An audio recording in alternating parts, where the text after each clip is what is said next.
ಹಿರಿಯ ಬಿಜೆಪಿಯ ನಾಯಕರು, ಮಾಜಿ ಸಚಿವರು ಹಾಗೂ ನಿಷ್ಠೂರವಾದಿ ರಾಜಕಾರಣಿ ಅಂತ ಹೇಳಿ ಹೆಸರುವಾಗಿರತಕ್ಕಂಥ ಕಟ್ಟಾ ಸುಬ್ರಹ್ಮಣ್ಯ ನಾಯ್ಡು ಅವರು ನಮ್ಮ ಜೊತೆಗಿದ್ದಾರೆ. ಸಿ ಟಿ ರವಿ ಅವರು ನಡೆದುಕೊಂಡಂತ ರೀತಿಗೆ ಇಡೀ ಬಿಜೆಪಿ ಪಾರ್ಟಿ ಅವರ ಪರವಾಗಿ ನಿಲ್ಲುತ್ತೆ. ಅಪ್ಪಿತಪ್ಪಿ ಒಂದು ಮಾತು ಬಂದಿರಬಹುದು ಅನ್ನೋದು ಅವರ ಅಭಿಪ್ರಾಯ. ಆದರೂ ಕೂಡ ಇಂಥ ಪದ ನಾನು ಬಳಸಿಲ್ಲ ಅನ್ನೋದು ಅವರ ಹೇಳಿಕೆ. ಅಮಿತ್ ಶಾ ಅವರು ಒಬ್ಬ ಗೃಹ ಸಚಿವರಾಗಿ ಅಂಬೇಡ್ಕರ್ ಅವರು ಒಂದು ಹೆಸರು ಅನ್ನುವಂಥದ್ದು ಒಂದು ಫ್ಯಾಷನ್ ಆಗ್ಬಿಟ್ಟಿದೆ ಅನ್ನೋಂಥ ಪದ ಬಳಸಿರೋದು ನಂಗೆ ಒಪ್ಕೊಳ್ತೀರಾ ನೀವು? ಅಮಿತ್ ಶಾ ಅವರು ಅಂಬೇಡ್ಕರ್ ಬಗ್ಗೆ ಕೀಳುವಾಗಿ ಮಾತಾಡೇ ಇಲ್ಲ.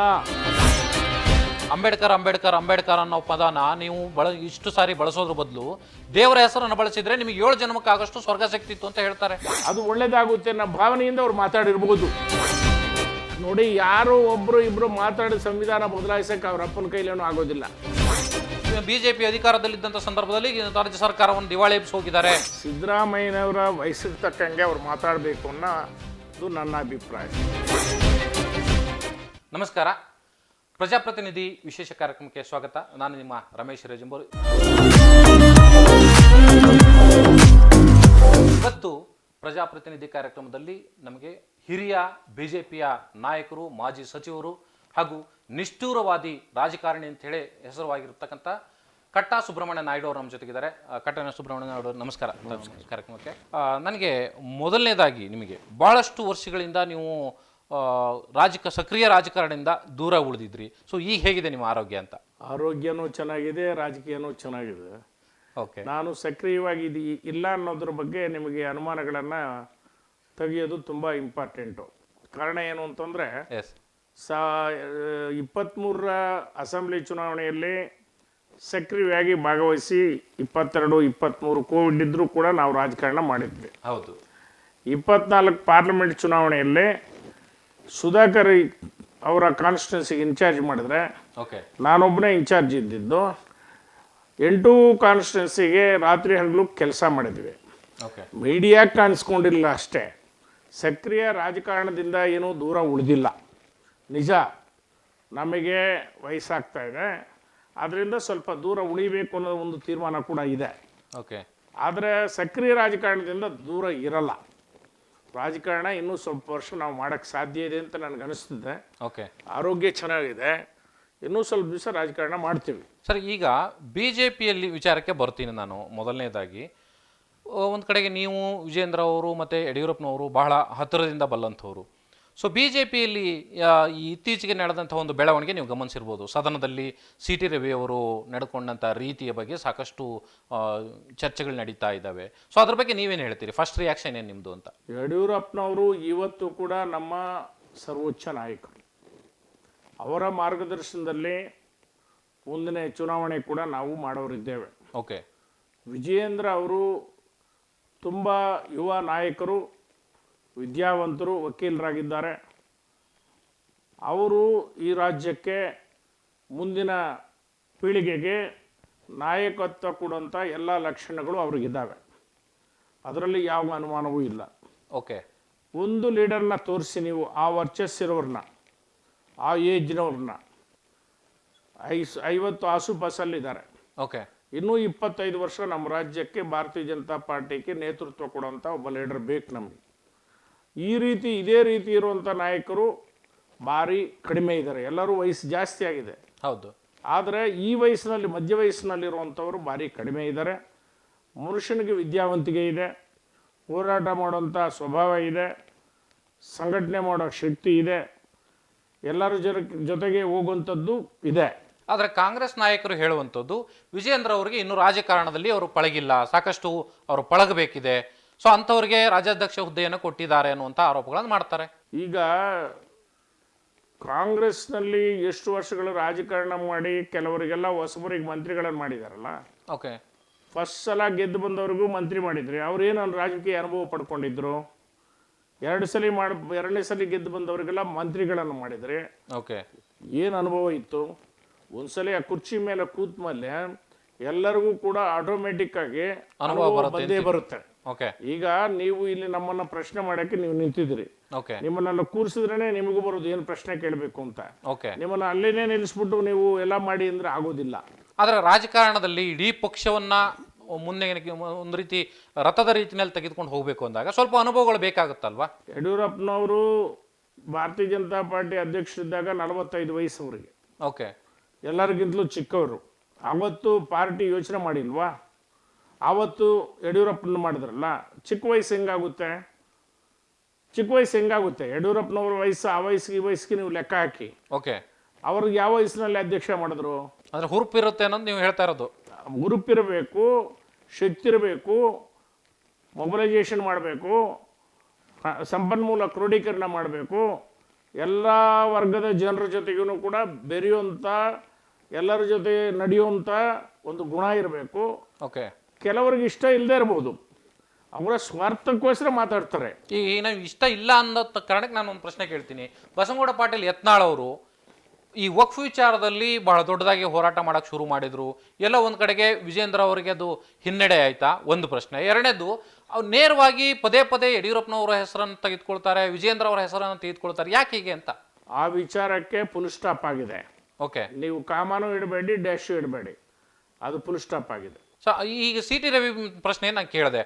ಈ ಸಿ ಟಿ ರವಿ ಅವರು ನಡೆದುಕೊಂಡಂಥ ರೀತಿಗೆ ಇಡೀ ಬಿಜೆಪಿ ಪಾರ್ಟಿ ಅವ್ರ ಪರವಾಗಿ ನಿಲ್ಲುತ್ತೆ, ಅದು ಸ್ವತಃ ವಿಜೇಂದ್ರ ಅವರೇ ಅಲ್ಲಿಗೆ ಹೋಗ್ತಾರೆ. ಬಹುಶಃ ಯಡಿಯೂರಪ್ಪನವರು ಇದ್ದಿದ್ರೆ ಈ ಥರದ ಬೆಳವಣಿಗೆಗಳು ಆಗ್ತಿರ್ಲಿಲ್ವಾ ಅಂತ? ಅದು ಅವರು ನಾನು ಆ ಪದ ಬಳಸಿಲ್ಲ ಅಂತ ಅವ್ರು ಹೇಳ್ತಾ ಇದ್ದರು, ನಾವು ನೋಡ್ತಾ ಇದ್ದೀವಿ. ಓಕೆ, ನಾವು ಇವತ್ತು ಕೂಡ ನೋಡ್ತಾ ಇದ್ದೀವಿ. ಅವರು ಹೇಳಿರುವಂಥದ್ದು ನಾನು ಆ ಪದ ಬಳಸಿಲ್ಲ ಅನ್ನೋ ಮಾತನ್ನು ಹೇಳ್ತಾ ಇದ್ದಾರೆ. ಅದು ತಿರುಚಿದ್ದಾರೆ. ಆಯಮ್ಮ ನನಗೆ ಕುಲಗೆಡುಕ ಅಂತ ಅಂದಮೇಲೆ ಅದು ಸಹಿಸಲಿಕ್ಕೆ ಸಾಧ್ಯ ಇಲ್ಲದಿರುವಂಥ ಸಂದರ್ಭದಲ್ಲಿ ಓಕೆ, ಅಪ್ಪಿತಪ್ಪಿ ಒಂದು ಮಾತು ಬಂದಿರ್ಬೋದು ಅನ್ನೋದು ಅವರ ಅಭಿಪ್ರಾಯ. ಆದರೂ ಕೂಡ ಇಂಥ ಪದ ನಾನು ಬಳಸಿಲ್ಲ ಅನ್ನೋದು ಅವರ ಹೇಳಿಕೆ. ಲಕ್ಷ್ಮೀ ಹೆಬ್ಬಾಳ್ಕರ್ ಅವರು ನೇರವಾಗಿ ಮಾಧ್ಯಮಗಳಿಗೆ ಆ ಹೇಳಿಕೆಗಳನ್ನ ಬಿಡುಗಡೆ ಮಾಡ್ತಾರೆ, ಸದನದಲ್ಲಿ ನಡೆದಂಥ ಘಟನಾವಳಿಗಳನ್ನ. ಸೊ ಎಲ್ಲ ಒಂದ್ ಕಡೆಗೆ ಈ ಹೊರಟ್ಟಿ ಅವರು ಕೂಡ ಆ ವಿಚಾರದಲ್ಲಿ ಒಂದ್ ಸ್ವಲ್ಪ ಹಿಂದೆ ಸರಿತಾರೆ, ಸಭಾಧ್ಯಕ್ಷರಾಗಿದ್ದು ಕೂಡ. ಸೊ ಇಲ್ಲಿ ಏನ್ ನಡೀತಾ ಇದೆ ಪಾಲಿಟಿಕ್ಸ್ ಅಂತ ಜನರಿಗೆ ಏನ್ ರೀತಿ ಸಂದೇಶ ಹೋಗುತ್ತೆ? ಅಲ್ಲಿ ಒರಿಜಿನಾಲಿಟಿ ಏನ್ ನಡೆದಿದೆ, ಕಾಂಗ್ರೆಸ್ನವ್ರು ಹೆಂಗೆ ತಿರುಚವ್ರೆ ಅನ್ನೋದ್ರ ಬಗ್ಗೆ ಅದು ನಮಗೆ ಗೊತ್ತಿಲ್ಲ. ಓಕೆ, ಸತ್ಯ ಸಂಗತಿ ಗೊತ್ತಿಲ್ಲದಲೇ ನಾನು ಹೇಳಕ್ಕೆ ಬರುವುದಿಲ್ಲ. ಇವರು ಯಾರು ನಮ್ಮ ಹೊರಟ್ಟಿ ಅವರು ಇರ್ಬೋದು, ಮತ್ತು CID ವರದಿ CID ಕೂಪಿಸಿದೀವಿ ಅಂತ ಹೇಳ್ತಾ ಇದ್ದಾರೆ. ಅವ್ರು ಏನು ಹೇಳ್ತಾರೆ ಕಾದು ನೋಡೋಣ. ಅದು ಬಂದ ಮೇಲೆ ಅದ್ರ ಬಗ್ಗೆ ಚರ್ಚೆ ಮಾಡೋಣ. ಸದ್ಯಕ್ಕಂತೂ ಗೂಂಡಾಗಿರಿ ಮಾಡೋದು ಕಾಂಗ್ರೆಸ್ ಕಲ್ಚರ್. ಓಕೆ, ಈಗ ಗೂಂಡಾಗಿರಿ ಆಯ್ತು, ನೀನು ತಪ್ಪು ಮಾಡಿದೀಯ, ನೀನು ತಗೊಂಡೋಗಿಬಿಟ್ಟು ಜೈಲಿಗೆ ಹಾಕಿ, ಓಕೆ, ಕಸ್ಟಡಿಗೆ ತಗೋ, ನಿನಗೆ ಇಡೀ ರಾತ್ರಿ ಸುತ್ತಾಡಿಸೋದು, 3 ಜಿಲ್ಲೆಗಳು ಸುತ್ತಾಡಿಸೋದು, 3 ಕಾನ್ಸ್ಟಿಟ್ಯೂನ್ಸಿ 4 ಕಾನ್ಸ್ಟಿಟ್ಯೂನ್ಸಿ ಸುತ್ತಾಡಿಸೋದು, ತೊಗೊಂಬರೋದು, ಆಮೇಲೆ ತೊಗೊಂಬಂದು ಸ್ಟೇಷನಲ್ಲಿ ಹಾಕೋದು. ಸ್ಟೇಷನ್ನಲ್ಲಿ ಯಾವ ರೀತಿ ನಡ್ಕೊಂಡಿದ್ದಾರೆ ಒಂದು ವಿಧಾನ ಪರಿಷತ್ ಸದಸ್ಯರ ಮೇಲೆ ಯಾವ ರೀತಿ ನಡ್ಕೊಂಡಿದ್ದಾರೆ ಅನ್ನೋದ್ರ ಬಗ್ಗೆ ಕಾಂಗ್ರೆಸ್ನವರು ಉತ್ತರ ಕೊಡಬೇಕಾಗಿದೆ. ಅದ್ರ ಬಗ್ಗೆ ವಿಚಾರಣೆ ಆಗಬೇಕಾಗಿದೆ. ಯಾವ ತಲೆಗೆ ಪೆಟ್ಟಾಗಿದೆಲ್ಲ ಯಾರಿಂದ ಆಗಿದೆ, ಯಾವ ಗುಂಡಗಳು ಬಂದು ಹೊಡೆದವ್ರೆ, ರೈಟ್ ಬೈ ಚಾನ್ಸ್ ರವಿಯವರಿಂದ ಏನೋ ಅಚಾತುರ್ಯ ನಡೆದಿದ್ರೂ ಕೂಡ ನ್ಯಾಯಾಲಯ ಇದೆ, ನ್ಯಾಯಾಲಯದಲ್ಲಿ ನೀವು ಪ್ರಶ್ನೆ ಮಾಡ್ಬೋದು. ಪೊಲೀಸ್ ಸ್ಟೇಷನ್ ಇದೆ, ಪೊಲೀಸ್ ಸ್ಟೇಷನಲ್ಲಿ ಕೇಳ್ಬೋದು. ಗುಂಡಗಳು ಬಂದು ಅಲ್ಲಿ ಒಡಿಸೋಂಥದ್ದು, ಕಾಂಗ್ರೆಸ್ನ ಪ್ರಕ್ರಿಯೆ ಮಾಡಿರುವಂಥದ್ದು ತುಂಬ ಖಂಡನೀಯ. ಕಾಂಗ್ರೆಸ್ನವರು ಯಾವಾಗಲೂ ಕೂಡ ಅಧಿಕಾರಕ್ಕೆ ಬಂದಾಗೆಲ್ಲ ಗುಂಡಾಗಿರಿ ಮಾಡೋದು ಸಹಜವಾಗಿ ನಡೆಯುತ್ತಿತ್ತು. ಇತ್ತೀಚೆಗೆ ಸ್ವಲ್ಪ ಕಡಿಮೆ ಆಗಿದೆ ಅಂತ ಅಂದ್ಕೊಂಡಿದ್ವಿ. ಆದರೆ ಕಾಂಗ್ರೆಸ್ನ ಹಳೆ ಚಾಳಿ, ಹಳೆ ಹಿಂದೆ ಕೂಡ ಇವರು ಕಾಂಗ್ರೆಸ್ನವ್ರು ಎಲ್ಲಿದ್ದರೂ ಕೂಡ ದೌರ್ಜನ್ಯ ಮಾಡ್ತಾರೆ, ದುಂಡಾವರ್ತಿ ಮಾಡ್ತಾರೆ, ಗೂಂಡಾಗಿರಿ ಮಾಡ್ತಾರೆ ಅನ್ನೋ ಹೆಸರು ಅವ್ರಿಗೆ ಇದ್ದೇ ಇದೆ. ಪಟ್ಟವರನ್ನು ಬಿಟ್ಟು ಹೋಗಿಲ್ಲ. ಇವತ್ತು ಕೂಡ ಅಮಿತ್ ಶಾ ವಿಚಾರದಲ್ಲಿ ಅಮಿತ್ ಶಾ ಮಾತಾಡಿದ್ದು ಪೂರ್ತಿ ವಿಚಾರ ಮಾತಾಡಿಲ್ಲ, 11 ಸೆಕೆಂಡ್ ಮಾತಾಡಿದ್ದನ್ನು ಮಾತ್ರ ತಗೊಂಡು ಇಡೀ ರಾಜ್ಯಾದ್ಯಂತ ರಾಷ್ಟ್ರಾದ್ಯಂತ ನಾವು ಹೋರಾಟ ಮಾಡ್ತೀವಿ ಅಂತ ಹೇಳ್ತಾ ಇದ್ದಾರೆ. ಅಂದ್ರೆ ಈಗ ಅಂಬೇಡ್ಕರ್ ವಿಚಾರಕ್ಕೆ ನೀವು ಬಂದ್ರಿ, ನಾನು ಅದು ನೇರವಾಗಿ ಕೇಳ್ತೀನಿ ನಿಮಗೆ. ಸದನದಲ್ಲಿ ಇಲ್ಲಿ ವಿಚಾರ ಬಿಟ್ಬಿಡಿ, ಇಲ್ಲಿ ಏನೋ ತನಿಖೆ ಆಗುತ್ತೆ, ಓಕೆ. ಅಮಿತ್ ಶಾ ಅವರು ಒಬ್ಬ ಗೃಹ ಸಚಿವರಾಗಿ ಅಂಬೇಡ್ಕರ್ ಅವರು ಒಂದು ಹೆಸರು ಅನ್ನುವಂಥದ್ದು ಒಂದು ಫ್ಯಾಷನ್ ಆಗ್ಬಿಟ್ಟಿದೆ ಅನ್ನೋಂಥ ಪದ ಬಳಸಿರೋದನ್ನ ನಂಗೆ ಒಪ್ಕೊಳ್ತೀರಾ ನೀವು? 100% ಒಪ್ತೀನಿ. ಎಲ್ಲದಕ್ಕೂ ಅಂಬೇಡ್ಕರ್ ಅಂತ ಬಳಸುವವರು ನಿಮ್ಮ ಕಾಣಿಕೆ ಏನು? ನಿಮ್ಮ ಕಾಣಿಕೆ ಏನು? ನೀವು ಮಾಡ್ತಿರಲ್ಲ, ಅಂಬೇಡ್ಕರ್ನ ಯಾವ ರೀತಿ ನಡೆಸ್ಕೊಂಡ್ರಿ ನೀವು? ಅಂಬೇಡ್ಕರ್ ಜೀವನದ ಒಂದು ಪೂರ್ತಿ ಇತಿಹಾಸವನ್ನು ತಿರುಚಿ ನೋಡಿದಾಗ ಅಂಬೇಡ್ಕರ್ ಅವರಿಗೆ ಯಾವ ರೀತಿ ತೊಂದರೆಗಳನ್ನು ಕೊಟ್ರಿ, ಯಾವ ರೀತಿ ಅವರು ಚುನಾವಣೆಯಲ್ಲಿ ಸೋಲಿಸಿದ್ರಿ, ಅವ್ರು ಏನೂ ಇಲ್ಲದೆ ಗತಿ ಇಲ್ದಂಗೆ ಮಾಡಾಕಿದ್ರಿ, ಅವ್ರು ತೀರ್ಕೊಂಡಾಗ 3 ಅಡಿಗೆ 6 ಅಡಿ ಜಾಗ ಕೊಟ್ಟಿಲ್ಲ, ನೀವು ಮಾಡಿರುವ ಅನ್ಯಾಯಗಳ ಸರದಿ ಅವರು ಹೇಳ್ತಾ ಇದ್ರು. ಯಾರು? ಅಮಿತ್ ಶಾ ಅವರು. ಅಮಿತ್ ಶಾ ಅವರು ಅಂಬೇಡ್ಕರ್ ಬಗ್ಗೆ ಕೀಳುವಾಗಿ ಮಾತಾಡೇ ಇಲ್ಲ. ನೀವು ಪದೇ ಪದೇ ಅಂಬೇಡ್ಕರ್ ಹೆಸರು ಹೇಳ್ಕೊಂಡು ನೀವು ಏನು ಕಾಣಿಕೆ ಮಾಡಿದ್ರಿ? ಅಮಿತ್ ಶಾ ಅವರು ಒಂದು ನೇರವಾಗಿ 2 ಪದಗಳನ್ನು ಬಳಸ್ತಾರೆ ಅಲ್ಲಿ. ಅಂಬೇಡ್ಕರ್ ಅಂಬೇಡ್ಕರ್ ಅಂಬೇಡ್ಕರ್ ಅನ್ನೋ ಪದನ ನೀವು ಇಷ್ಟು ಸಾರಿ ಬಳಸೋದ್ರ ಬದಲು ದೇವರ ಹೆಸರನ್ನು ಬಳಸಿದ್ರೆ ನಿಮಗೆ 7 ಜನ್ಮಕ್ಕಾಗಷ್ಟು ಸ್ವರ್ಗ ಸಿಕ್ತಿತ್ತು ಅಂತ ಹೇಳ್ತಾರೆ. ಹಾಗಾದ್ರೆ ಅದು ಮಾತು ಸರಿನಾ? ಹಾಗಾದ್ರೆ ಇವರಿಗೆ ಕಾಂಗ್ರೆಸ್ ಮಾಡಿರುವಂತದ್ದು ಬೇರೆ ವಿಚಾರ. ಕಾಂಗ್ರೆಸ್ ಮಾಡಿರೋದಕ್ಕೆ ಇವತ್ತು ಅನುಭವಿಸ್ತಾ ಇದೆ ಇಡೀ ದೇಶದಲ್ಲಿ. ಈಗ ನೀನು ಬೆಳಗ್ಗೆದ್ರೆ, ಸಂಜೆ ಆದರೆ, ಮಧ್ಯಾಹ್ನ ಆದರೆ, ರಾತ್ರಿ ಆದರೆ ಅಂಬೇಡ್ಕರ್ ಅಂಬೇಡ್ಕರ್ ಅಂಬೇಡ್ಕರ್, ಹೌದಿಲ್ಲನಪ್ಪ? ಓಕೆ. ಅದರಿಂದ ಆ ಮಾತಾಡೋದಕ್ಕಿಂತಲೂ ಒಂದು ಧರ್ಮ ಕಾರ್ಯವನ್ನು ಮಾಡಿದ್ರೆ, ಒಂದು ಒಳ್ಳೆ ಕಾರ್ಯವನ್ನು ಮಾಡಿದ್ರೆ ದೇವರ ಹೆಸರಿನಲ್ಲಿ, ಓಕೆ, ಅದು ಒಳ್ಳೇದಾಗುತ್ತೆ ಅನ್ನೋ ಭಾವನೆಯಿಂದ ಅವ್ರು ಮಾತಾಡಿರ್ಬೋದು. ಅವರಿಗೆ ನೀವು ಮುಂದೆ ಏನು ಮಾತಾಡಿರೋದ್ರ ಬಗ್ಗೆ ನೀವು ಹೇಳಬೇಕು. ನೀವು ಈ 11 ಸೆಕೆಂಡ್ ಇದ್ರ ಬಗ್ಗೆ ಮಾತಾಡಬೇಡಿ. ಓಕೆ. ಅವರು ಮುಂದೆ ಆ ಮಾತು ಹೇಳ್ತಾ, ನೀವು ಅಂಬೇಡ್ಕರ್ ಅವರಿಗೆ ಯಾವ ರೀತಿ ಕಿರುಕುಳವನ್ನು ಕೊಟ್ರಿ, ನೀವು ದುರ್ಮಾರ್ಗರು, ನೀವು ಒಳ್ಳೆಯವರಲ್ಲ, ನೀವು ಮಾಡಿರೋ ಅಪರಾಧಕ್ಕೆ ದೇವ್ರನ್ನಾದರೂ ಕೇಳಿಸ್ಕೊಂಡ್ರೆ ಒಂದು ಪುಣ್ಯ ಆದರೂ ಬರ್ತಾ ಇತ್ತು ಅಂತ ಹೇಳಿದ್ರು. ಅದರಲ್ಲಿ ಯಾವ ತಪ್ಪಿದೆ? ಯಾವ ತಪ್ಪಿದೆ? ನೀವು ದುರ್ಮಾರ್ಗರು ಅಂತ ನೇರವಾಗಿ, ಗುಂಡಾಗಳು, ದುರ್ಮಾರ್ಗರು, ನೀವು ಅವ್ರ ಜೊತೆಗೆ ನಡ್ಕೊಂಡಿದ್ದ ರೀತಿ ನೀತಿಗಳು ಸರಿ ಇಲ್ಲ, ಏನು ತಪ್ಪೇನು? ಈ ಅಂಬೇಡ್ಕರ್ ವಿಚಾರದಲ್ಲಿ ಕಾಂಗ್ರೆಸ್ ಪಕ್ಷ ನಡೆದುಕೊಂಡ ರೀತಿನ ನೀವು ವಿರೋಧಿಸ್ತಿದ್ರಿ 100ಕ್ಕೆ 100%. ಆದ್ರೆ ಈಗ ಅಮಿತ್ ಶಾ ಹೇಳಿದ್ರಲ್ಲಿ ಏನೂ ತಪ್ಪಿಲ್ಲ. ದಯವಿಟ್ಟು ಇನ್ನೊಂದ್ಸಲ ಹೇಳ್ತೀನಿ ತಗೊಳ್ಳಿ. ಓಕೆ. ಅಮಿತ್ ಶಾ ಅವರು ಹೇಳಿದ್ದು ಪದೇ ಪದೇ ಅಂಬೇಡ್ಕರ್ ಅವರ ಹೆಸರು ಹೇಳ್ತೀರಿ, ನೀವು ದುರ್ಮಾರ್ಗರು, ನೀವು ಅವರಿಗೆ ಅಪರಾಧ ಮಾಡಿ ಅವಮಾನ ಮಾಡಿ ಅವ್ರನ್ನ ಯಾವ ರೀತಿ ಎಲ್ಲೆಲ್ಲಿ ಕೆಡಿಸ್ಬೇಕು ಎಲ್ಲ ಕಡೆ ಕೆಡಿಸಿದ್ರಿ. ಅದಕ್ಕಿಂತಲೂ ಆ ಕೆಲಸ ಮಾಡೋದಕ್ಕಿಂತಲೂ ದೇವ್ರ ನಾಮ ತೆಗೆದುಕೊಂಡಿದ್ರೆ ಒಂದು ಪುಣ್ಯಕ್ಕಾದ್ದು ಸಿಗ್ತಾ ಇತ್ತು ಅಂತ ಹೇಳಿರುವಂಥದ್ದು. ಅದನ್ನು ತಿರುಚಿ ಹೆಂಗೆ ಬೇಕಾದ್ರೆ ಶಾಶ್ವತವಾಗಿ ಹಿಂಗೆ ಹೇಳಿದ್ರು, ಸಂವಿಧಾನ ಬದಲಾಯಿಸ್ತಾರೆ, ಸಂವಿಧಾನ ಬದಲಾಯಿಸ್ತಾರೆ. ಅಲ್ಲ, ಹಿಂದೆ ನಿಮ್ಮ ನಾಯಕರೇ ಹೇಳಿದ ಸಂವಿಧಾನ ನೋಡಿ, ಯಾರೋ ಒಬ್ರು ಇಬ್ರು ಮಾತಾಡಿ ಸಂವಿಧಾನ ಬದಲಾಯಿಸಕ್ಕೆ ಅವ್ರ ಅಪ್ಪನ ಕೈಲೇನೂ ಆಗೋದಿಲ್ಲ, ಯಾರೋ ಇಳಿದು ಬಂದರೂ ಆಗೋದಿಲ್ಲ. ಸಂವಿಧಾನ ಅಂಬೇಡ್ಕರ್ ಬರೆದಿದ್ದು ಇನ್ನು 1000 ವರ್ಷಗಳು ಹಂಗೆ ಇರುತ್ತೆ. ಅದು ಸಂವಿಧಾನದಲ್ಲಿ ಮೊನ್ನೆ ಹೇಳಿದ್ರು ಪಾರ್ಲಿಮೆಂಟಲ್ಲಿ, BJPಯವರು 27 ಸಲ ಅದರಲ್ಲಿ ಅದರ ಬದಲಾವಣೆಗಳು ತಂದರೆ 95 ಬಾರಿ ಕಾಂಗ್ರೆಸ್ನವ್ರು ಮಾಡಿದ್ದಾರೆ. ಕಾಂಗ್ರೆಸ್ನವರೇನು ಕಡಿಮೆ ಅಲ್ಲ, ಸಂವಿಧಾನ ತಿದ್ದುಪಡಿ ತಂದಿದ್ದಾರೆ. ನಾವು ಅದು ಅವ್ರಿಗೆ ಲೆಕ್ಕ ಹಾಕೊಂಡ್ರೆ ನಾವು ಎಷ್ಟು 27 ಸಾರಿ ನಾವು ಸಂವಿಧಾನ ತಿದ್ದುಪಡಿ ಮಾಡಿದ್ವಿ. ಕಾಲಕ್ಕೆ ಬೆಳವಣಿಗೆ ಆಗ್ತಾ ಇರೋ ಸಮಯದಲ್ಲಿ, ಭಾರತ ಬಲಿಷ್ಠವಾಗಿ ಆಗ್ತಾ ಇರುವಂಥ ಸಂದರ್ಭದಲ್ಲಿ ಹೊರದೇಶಗಳಿಂದ ನಮ್ಮ ಸಂಬಂಧಗಳು ಚೆನ್ನಾಗಿ ಆಗಬೇಕು ಅಂತಂದರೆ ಕೆಲವು ನಿಯಮಗಳನ್ನು ಬದಲಾಯಿಸುವ ಒಂದು ಅಗತ್ಯತೆ ಇದೆ. ಅವರು ಮಾಡಿದ್ರಲ್ಲಿ ತಪ್ಪಿಲ್ಲ. ಯಾರು ಅವರು ಮಾಡಿದ್ದು ನಾವು ತಪ್ಪು ಅಂತ ಹೇಳ್ತಾ ಇಲ್ಲ, ನಾವು ಮಾಡಿದ್ದು ತಪ್ಪು ಅಂತ ಹೇಳ್ತಾ ಇಲ್ಲ. ಆದರೆ ಸಂವಿಧಾನವನ್ನು ಬದಲಾಯಿಸ್ಬಿಡ್ತಾರೆ ಅನ್ನೋ ಮಾತಿದೆಯಲ್ಲ, ಆ ಹರಿಜನ ಗಿರಿಜನ ಜನಾಂಗದಲ್ಲಿ ಒಂದು ಕೆಟ್ಟ ಬುದ್ಧಿಯನ್ನು, ಕೆಟ್ಟ ಚಾಳಿಯನ್ನು ಹೇಳಿ ಚುನಾವಣೆಯಲ್ಲಿ ಪೂರ್ತಿ ಅವರನ್ನು ಮೋಸ ಮಾಡಿ, ವಂಚನೆ ಮಾಡಿ, ತಪ್ಪು ದಾರಿ ಹಿಡಿಸಿದ್ರು. ಈಗೇನಾಗಿದೆ, ಟಕ್ ಎಷ್ಟು ಸಾವಿರ ಬರುತ್ತೆ ಅಂದ್ರು ಎವ್ರಿ ಮಂತ್ 8,000 ರೂಪಾಯಿ. 8,000 ರೂಪಾಯಿ ನೀವು ಅಂದ್ರೆ ಜನರಿಗೆ ಕೊಡ್ತಾ ಇರೋಂಥ ಹಣ ಕೇಂದ್ರದಿಂದ. ಯಾರು ಹೇಳಿದ್ದು? ರಾಹುಲ್ ಗಾಂಧಿ ಅವರು ಹೇಳಿದ್ರು. ಟಕ್ ನೀವು ಗೆದ್ದಿರೋ ಕಡೆ ಎಲ್ಲಿ ಕಡೆ ಕೊಟ್ಟಿದ್ರಿ? ನಿಮ್ಮ ರಾಜ್ಯ ಇರೋ ಕಡೆ ಕೊಡ್ತಾ ಇದ್ದೀರಾ? ಟಕ್ 8,000. BJP ಹೌದಪ್ಪ, BJP ಕೊಡಲಿಲ್ಲ. ನೀನು ಟಕ್ ಎಲ್ಲೆಲ್ಲಿದೆ ಕಾಂಗ್ರೆಸ್ಸು? ಇಲ್ಲಿ ಕಾಂಗ್ರೆಸ್ಸು ಕರ್ನಾಟಕ ರಾಜ್ಯದಲ್ಲಿ ಅಧಿಕಾರದಲ್ಲಿದೆ, ನಿಮ್ಮ ಟಕ್ ಎಲ್ಲಿ? ಆಯಿತು, ಬೇರೆ ರಾಜ್ಯದಲ್ಲಿ ನಾವು ಅಧಿಕಾರದಲ್ಲಿದ್ದೀವಿ, ನಿಮ್ಮ ಟಕ್ ಇಲ್ಲಿರಬೇಕಲ್ಲ. ಈ ಸಿದ್ದರಾಮಯ್ಯನವ್ರು ಹೇಳ್ತಾರೆ ನೇರವಾಗಿ, BJP ಅಧಿಕಾರದಲ್ಲಿದ್ದಂಥ ಸಂದರ್ಭದಲ್ಲಿ ರಾಜ್ಯ ಸರ್ಕಾರವನ್ನು ದಿವಾಳಿ ಎಬ್ಸಿ ಹೋಗಿದ್ದಾರೆ, ಸೊ ಆದರೂ ಕೂಡ ನಾವು ಮ್ಯಾನೇಜ್ ಮಾಡ್ತಿದ್ದೀವಿ ಅಂತ ಹೇಳ್ತಾರೆ. ಸಿದ್ದರಾಮಯ್ಯನವರ ವಯಸ್ಸಿಗೆ ತಕ್ಕಂಗೆ ಅವ್ರು ಮಾತಾಡಬೇಕು ಅನ್ನೋದು ನನ್ನ ಅಭಿಪ್ರಾಯ. ಅವರು ಸುಳ್ಳು ಹೇಳೋದು ಬೇಡ, ಆತ್ಮವಂಚನೆ ಮಾಡ್ಕೊಳ್ಳೋದು ಬೇಡ. ಇನ್ನೇನು ರಿಟೈರ್ ಆಗೋ ಸ್ಟೇಜ್ ಬಂದಿದೆ, ಈ ವಯಸ್ಸಿನಲ್ಲಿ ಅವರು ಸುಳ್ಳು ಹೇಳಿ ಬದುಕೋದು ಬೇಡ. ಕಾರಣ ಏನು ಅಂತಂದರೆ, ಇತ್ತೀಚಿನ ದಿವಸಗಳಲ್ಲಿ ಅವರು ಆತ್ಮಸಾಕ್ಷಿಯಾಗಿ ಅವರು ಕೆಲಸ ಮಾಡ್ತಾಯಿಲ್ಲ. ಸಿದ್ದರಾಮಯ್ಯನವರು ವಾಲ್ಮೀಕಿ ಹಗರಣದಲ್ಲಿ ನಾಗೇಂದ್ರನ ಮತ್ತೆ ಮಂತ್ರಿ ಮಾಡ್ತೀನಿ ಅಂತ ಹೇಳ್ತಾ ಇದ್ದಾರೆ. ಅವರು ಇನ್ನೂ ನಿರಪರಾಧಿ ಅಂತ ಏನು ತೀರ್ಮಾನ ಆಗಿಲ್ಲ. ಇವ್ರಿಗೆ ಗೊತ್ತಿಲ್ಲದಲೇ 115 ಕೋಟಿ ನಗದು ನೇರವಾಗಿ ಬೇರೆ ಬೇರೆ ಬ್ಯಾಂಕ್ಗಳ ಮುಖಾಂತರ ತೆಗೆದಿರುವ ಹಣವನ್ನು ನಾನು ಇಲ್ಲ ಅಂತ ಹೇಳಕ್ಕೆ ಸಾಧ್ಯ ಇಲ್ಲ, ತಪ್ಪು ನಡೆದಿದೆ ಅಂತ ಒಪ್ಕೊಂಡಿದ್ದಾರೆ. ಒಂದು ಫೈನಾನ್ಸ್ ಮಿನಿಸ್ಟ್ರಿ, ಆರ್ಥಿಕ ಶಾಖೆಯನ್ನು ಹೊಂದಿರುವಂಥ ಸನ್ಮಾನ್ಯ ಮುಖ್ಯಮಂತ್ರಿಗಳು ಆ ರೀತಿ ಹೇಳೋದು ಸರಿ. ಅಂದ್ರೆ ನಿಮ್ಮ ಪ್ರಕಾರ ಈಗ ಆರ್ಥಿಕ ಇಲಾಖೆ ಸಿದ್ದರಾಮಯ್ಯನವ್ರ ಹತ್ರ ಇದೆ ಅಂತ ಮಾತ್ರಕ್ಕೆ ಸಿದ್ದರಾಮಯ್ಯನವರ ಅದರಲ್ಲಿ ಪಾಲು ಇದೆ ಅಂತನಾ? ಸಿದ್ದರಾಮಯ್ಯನವರಿಗೆ ಪಾಲುದಾರಿಕೆ ಇಲ್ಲದೇ ಇದ್ದರೆ ಅವರನ್ನು ಮಂತ್ರಿ ಯಾಕೆ ಮತ್ತೆ ಮಾಡ್ತೀನಿ ಅಂತ ಹೇಳ್ತಾರೆ. ತಾನು ಮಾಡಿದ್ದ ತಪ್ಪನ್ನು ಮುಚ್ಚಿಡ್ಲಕ್ಕೆ ಈ ರೀತಿ ಒಂದು ನಡವಳಿಕೆಯನ್ನು ಮತ್ತೆ ಅವರು ಪ್ರಾರಂಭ ಮಾಡಿದ್ದಾರೆ. ಈಗಾಗಲೇ ನೋಡಿ, ತಪ್ಪು ಮಾಡದೇ ಇದ್ದರೆ ಮೂಡ ಹಗರಣದಲ್ಲಿ ಆ ಸೈಟ್ಗಳನ್ನು ವಾಪಸ್ ಕೊಡೋಂಥದ್ದು ಯಾರು ಕೊಡ್ತಾರೆ? ನೀನಾದರೂ ಕೊಡ್ತೀಯಾ? ನಾನಾದರೂ ಕೊಡ್ತೀನಾ? ನ್ಯಾಯಬದ್ಧವಾಗಿ ನಾನು ತೆಗೆದುಕೊಂಡಿದ್ರೆ ನಾನು ವಾಪಸ್ ಕೊಡೋಕ್ಕೆ ಯಾರೂ ಒಪ್ಪೋದಿಲ್ಲ. ರಾಜಕಾರಣದಲ್ಲಿ ನಾನು ಒಂದು ಕಪ್ಪು ಚುಕ್ಕೆ ಇಲ್ಲದೆ ಇರೋ ರೀತಿನಲ್ಲಿ ನಾನು ಇಷ್ಟು ವರ್ಷ ರಾಜಕಾರಣ ಮಾಡ್ಕೊಂಡು ಬಂದಿದ್ದೀನಿ, ಸೊ ಹಾಗಾಗಿ ನಾನು ವಾಪಸ್ ಕೊಡ್ತಾ ಇದ್ದೀನಿ ಅಂತ ಹೇಳ್ತಾರೆ. ಅವ್ರ ಪತ್ನಿ ಕೂಡ ಅದನ್ನು ಪುಷ್ಟೀಕರಿಸ್ತಾರೆ. ಅಂದರೆ ಒಂದ್ಸಲಿ ಮಾಡ್ಕೊಳ್ಳೋದು, ಕೊಲೆ ಮಾಡಿಬಿಡೋದು, ಇನ್ನು ಮುಂದೆ ನಾನು ಮಾಡಲ್ಲ ಅನ್ನೋದು ಹಂಗಾಯ್ತು.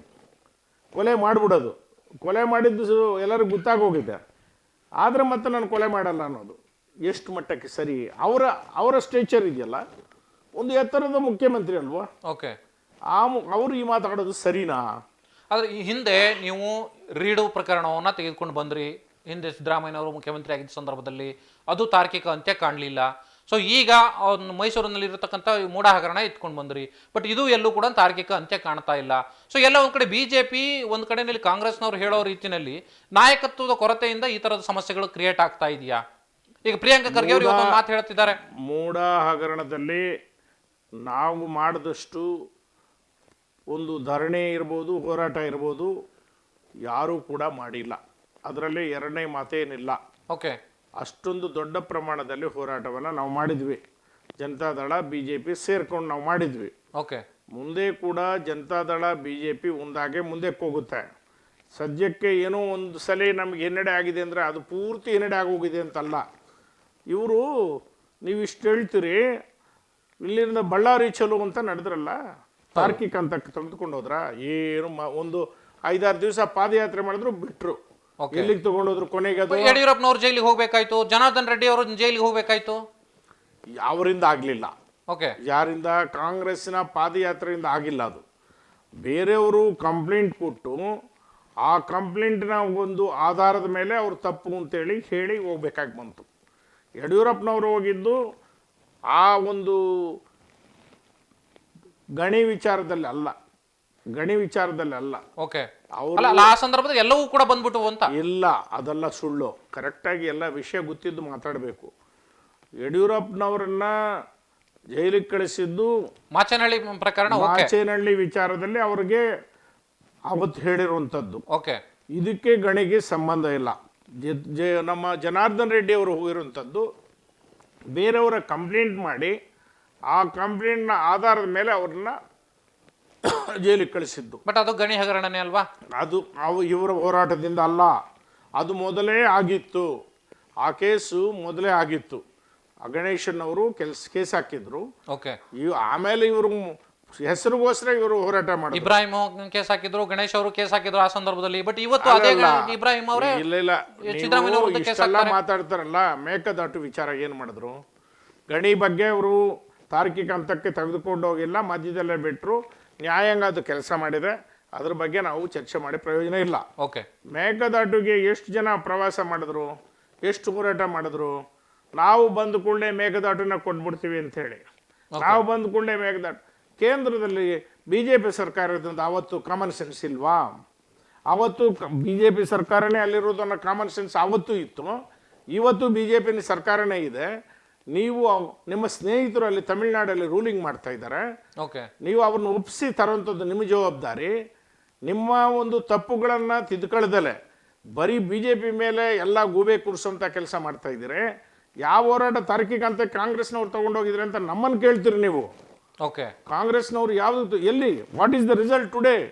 ಈಗ ನಮ್ಮ ಸ್ನೇಹಿತರು, ನನ್ನ ಆತ್ಮೀಯ ಸ್ನೇಹಿತರು ಯಾರು? ನಮ್ಮ ಶಿವಕುಮಾರ್ ಅವರು, ಡಿ ಕೆ ಶಿವಕುಮಾರ್ ಅವರು, ಅವ್ರು ಯಾಕೆ ತಂದಿಲ್ಲ? ಈಗ ಕಾವೇರಿ ನೀರನ್ನು ಯಾಕೆ ತಂದಿಲ್ಲ? ಈಗ ಮಾತೆತ್ತಿದ್ರೆ ಕುಮಾರಸ್ವಾಮಿನ ಬೈತಾರೆ. ಕುಮಾರಸ್ವಾಮಿ ಏನು ತಪ್ಪು ಮಾಡಿದಾರ?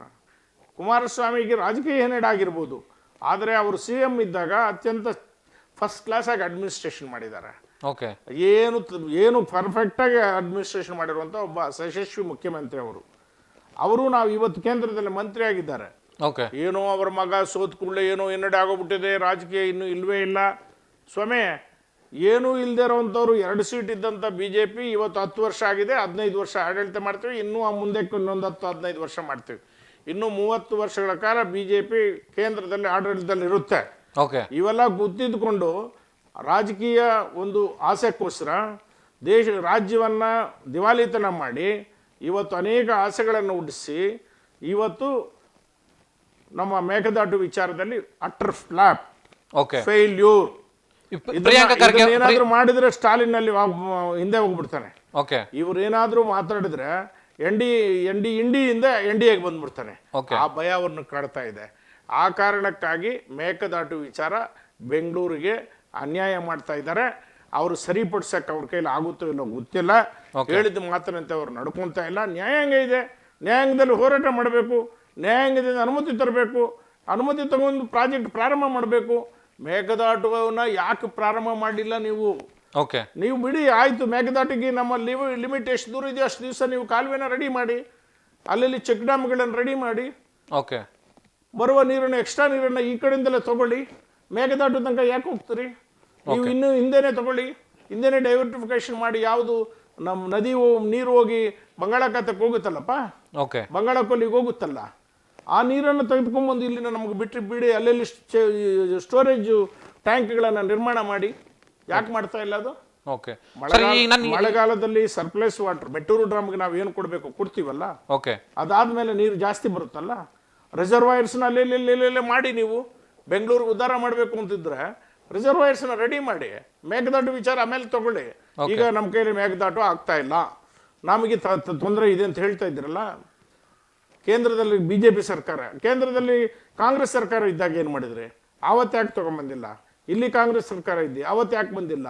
ಬರೀ BJP ಮೇಲೆ ಗೂಬೆ ಕೂರಿಸೋಂಥ ಪ್ರಯತ್ನ ಮಾಡಿ ಇನ್ನೂ ಪಾತಾಳಕ್ಕೆ ಹೋಗ್ತಾ ಇದ್ದಾರೆ. ಮೊನ್ನೆ ಮಹಾರಾಷ್ಟ್ರ ಎಲೆಕ್ಷನ್ ನೋಡಿದ್ರಿ ನೀವು, ಹರಿಯಾಣ ಎಲೆಕ್ಷನ್. ಕೇಂದ್ರದಿಂದ ಬಿಡುಗಡೆ ಆಗಬೇಕಾಗಿರೋ ರಾಜ್ಯದ ಪಾಲು ಸರಿಯಾಗಿ ಕೊಡ್ತಾ ಇಲ್ಲ ಅಂತ ಹೇಳ್ತಾರೆ ಸಿದ್ದರಾಮಯ್ಯನವರು. ಸೊ ಆ ಕಾರಣಕ್ಕೋಸ್ಕರ ಡೆವಲಪ್ಮೆಂಟ್ ನಿಧಾನ ಆಗ್ತಿದೆ ಅಂತ. ಸಿದ್ದರಾಮಯ್ಯನವರ ವಯಸ್ಸಿಗೆ ತಕ್ಕಂತೆ ಅವರ ನಡವಳಿಕೆಗಳಿಲ್ಲ.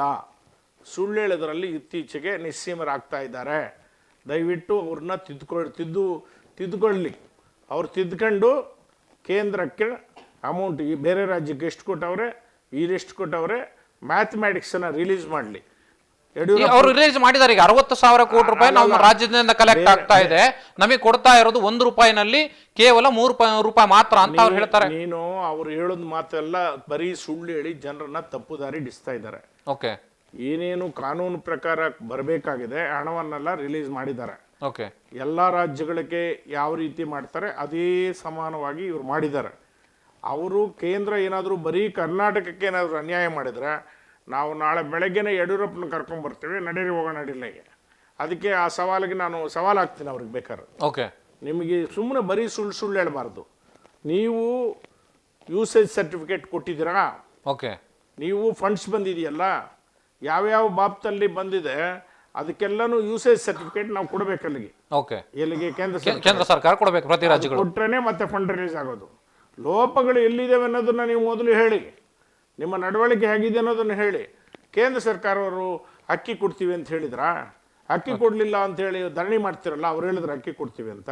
ಓಕೆ, 5 kg ಕೊಡ್ತಾ ಇದ್ದಾರೆ, 10 kg ಕೊಡ್ತಾ ಇದ್ದಾರೆ.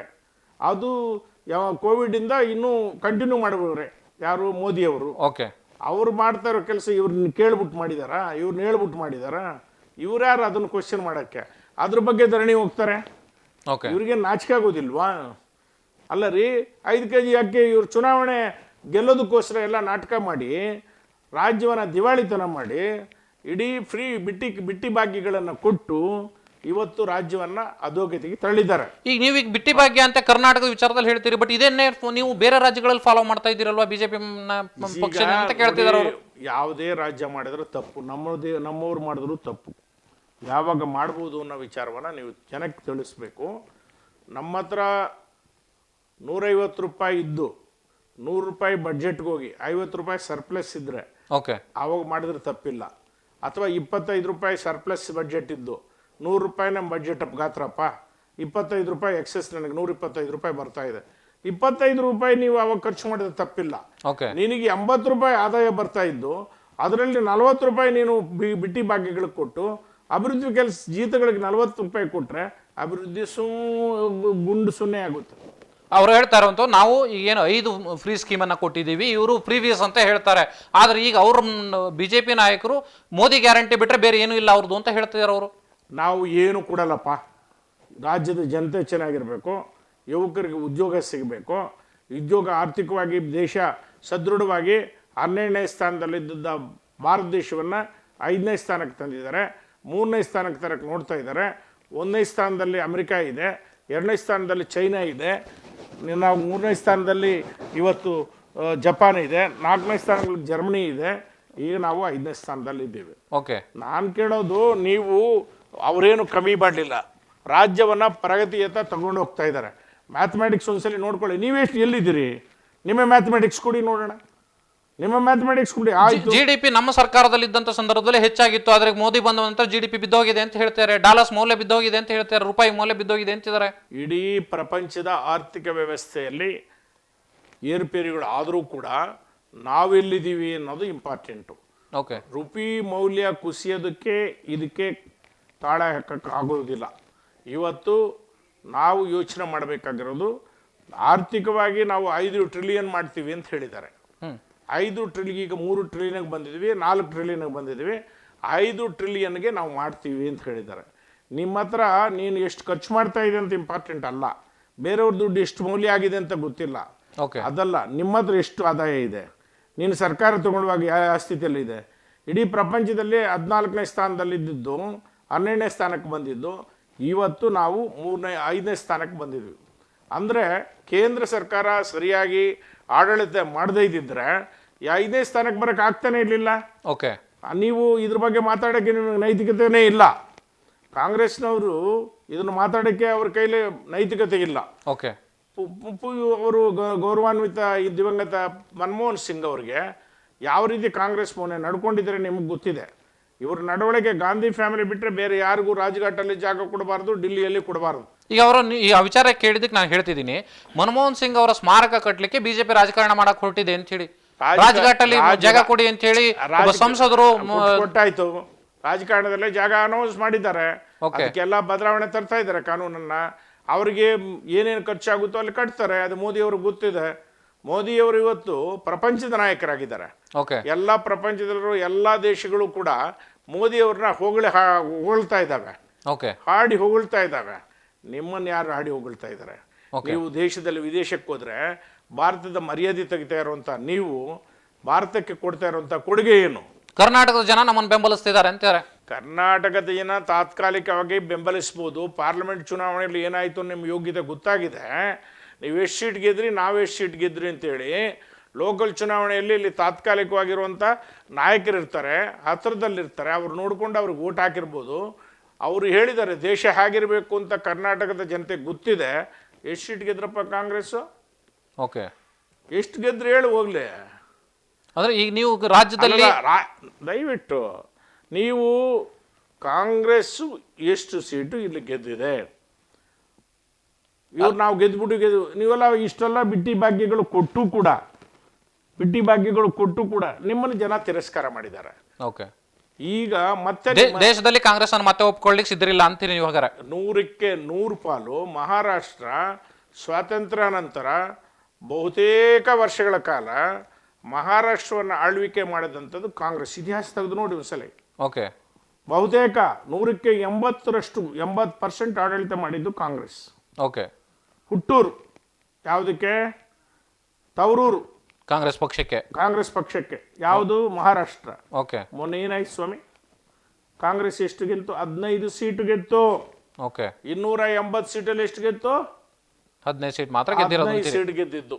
ಉದ್ಧವ್ ಠಾಕ್ರೆನ ಕರ್ಕೊಂಡು ಹೋದ್ರಿ, ಅವ್ರ ಜೀವನವನ್ನು ಹಾಳು ಮಾಡಿದ್ರಿ. ಅವ್ರೇನೋ ಬದುಕೊಂಡಿದ್ರು BJP ಜೊತೆಗೆ, ಅವ್ರ ಜೀವನವನ್ನು ಹಾಳು ಮಾಡಿದ್ರಿ. ಈಗ ಎಷ್ಟಿದ್ದಾರೆ? ಎಷ್ಟು ಬಂತು? ಉದ್ಧವ್ ಠಾಕ್ರೆಗೆ 20 ಸೀಟ್ ಬಂತು. ಶರದ್ ಪವಾರ್ ಅದು ಅವ್ರದ್ದು ನ್ಯಾಚುರಲ್, ಅವ್ರು 10 ಸೀಟ್ ಗೆದ್ದರು. ಅಂದರೆ ಒಂದು ವಿರೋಧ ಪಕ್ಷದ ಸ್ಥಾನವನ್ನೂ ತಗೊಳ್ದೇ ಇರುವಂಥ ನೀವು ಏನೋ 1-2 ರಾಜ್ಯಗಳಲ್ಲಿ ಇದ್ದುಕೊಂಡು ಬೀಗೋದಕ್ಕಿಂತಲೂ ನಿಮ್ಮ ವಾಸ್ತವಾಂಶ, ನಿಮ್ಮ ನೆಲ ಹೆಂಗೆ ಕಚ್ಚಿದಿರಿ ನೀವು ಅನ್ನೋದ್ರ ಬಗ್ಗೆ ನೀವು ಯೋಚನೆ ಮಾಡಬೇಕು. ಕಾಂಗ್ರೆಸ್ ನೆಲ ಕಚ್ಚಿದರೆ ಏನೋ. ಆವತ್ತು ಶಿವಕುಮಾರ್ ಅವರ ಪುಣ್ಯದಿಂದ ಸಿದ್ದರಾಮಯ್ಯ ಮುಖ್ಯಮಂತ್ರಿ ಆದರು. 40%. ಪ್ರತಿದಿನ ಹೇಳ್ತಾ ಇದ್ರೆ ಕಿವಿಯಲ್ಲಿ ಎಲ್ಲ ಹೋಗ್ಬಿಡುತ್ತೆ, ಏನೋ ತಪ್ಪು ಕೂಡ ನಿಜ. ನಾನು ಇಲ್ಲಿ ಒಂದು ಪ್ರಶ್ನೆ ಕೇಳ್ತೀನಿ. ಈಗ ಇವತ್ತು PCM ಅನ್ನೋ ಅಭಿಯಾನ ಶುರು ಮಾಡಿ ಬಿಜೆಪಿ ಅಧಿಕಾರದಲ್ಲಿ ಇದ್ದಂತ ಸಂದರ್ಭದಲ್ಲಿ ಕಾಂಗ್ರೆಸ್ ಯಶಸ್ವಿ ಆಯ್ತು ಹೋರಾಟದಲ್ಲಿ. ಇವತ್ತಾಗ ಭ್ರಷ್ಟಾಚಾರ ಆಗ್ತಿಲ್ವಾ? ಬಿಜೆಪಿ ನಾಯಕರು ಯಾಕೆ ಹೋರಾಟ ಮಾಡ್ತಿಲ್ಲ? ಸುಳ್ಳು ಅತಿ ಬೇಗ ಹರಡುತ್ತೆ. ಓಕೆ, ನಿಜ ಜನಕ್ಕೆ ಸೇರೋದು ಭಾರಿ ಕಷ್ಟ ಆಗುತ್ತೆ. ಅದು ಆಗಿದ್ದು ನಮ್ಮ ಚುನಾವಣೆ ಸಂದರ್ಭದಲ್ಲಿ. ಓಕೆ, 2-3 ಅಂಶಗಳನ್ನು ಅವರು ಕೆಟ್ಟದಾಗಿ ಪ್ರಚಾರ ಮಾಡಿದ್ರು, ತುಂಬ ಕೆಟ್ಟದಾಗಿ. ಒಂದು, ಪ್ರತಿ ಮನೆಗೆ ಬಿಟ್ಟಿ ಭಾಗ್ಯಗಳದ್ದು ಕಾರ್ಡೇ ಕೊಟ್ಟರು. ಓಕೆ, ನಾವು ಬಂದರೆ ಹೆಂಗೆ ಮಾಡ್ತೀವಿ, ಅದರಲ್ಲಿ ನಾವು ಫೇಲ್ಯೂರ್ ಆದ್ವಿ. ಓಕೆ, ಯಾವುದರಲ್ಲಿ ಆ ಬಿಟ್ಟಿ ಭಾಗ್ಯಗಳನ್ನು ಕೌಂಟ್ರ್ ಮಾಡಿದರೆ 100ಕ್ಕೆ 100 ಪಾಲು ಅವ್ರ ಅಧಿಕಾರಕ್ಕೆ ಬರ್ತಾ ಇರಲಿಲ್ಲ.